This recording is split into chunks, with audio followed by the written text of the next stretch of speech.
knee, pails and rails, so isometrics from a seated position. So I've showed this also by sitting on the floor. If you find that quite uncomfortable sitting in the floor, or you're feeling more ankle than knee stuff, then a good alternative is from this seated position. So you want to make sure that you've got an immovable object here. So I'm just using this kind of slam ball with a weighted kettlebell behind it, or you can just use a kettlebell.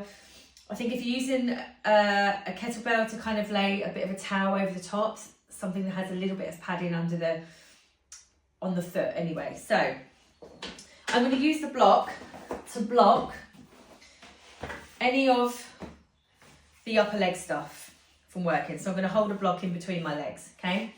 And then I'm going to take my knee into internal rotation. I don't want to let go of the block. So what I've done, as you can see here, is I've brought my knee into end range of internal rotation.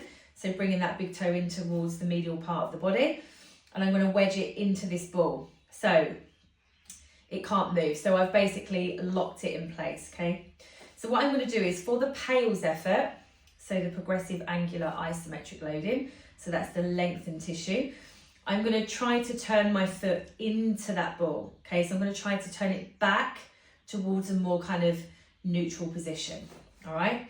And then the rails part of the isometric is me trying to bring my foot into more internal rotation, okay? So make sure that as you're doing your rails effort, that you're not kind of sliding that foot back, okay? So foot has to stay nice and still. So we go to end range of internal rotation first. Then I'm going to start that Pails effort.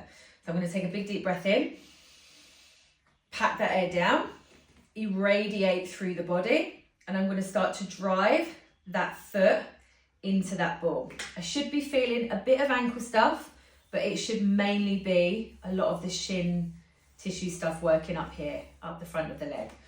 So I'm going to take it a bit harder, 40%. 60%, 80%. Now I'm going to try to drive that foot into that ball at my safest, greatest effort. And I'm going to hold anywhere between kind of 6 to 15 seconds, really driving that in. You're going to feel a little bit of stuff in the thighs as well, that's okay. So as soon as you get to the end of that time, you're going to go straight into your greatest effort of that rails contraction. I'm trying to pull that foot into more internal rotation. So I'm trying to bring that foot away from the ball more, okay? So there's nothing moving here. You can't feel anything movement. It's not movement training, it's tissue training. So it's more, what can you feel? Pails, driving my foot into the ball. Rails, trying to pull my foot away. The Pails effort, we gradually take that up, build that up to our greatest effort. When we go into that rails effort, we go straight into that effort of pulling it back.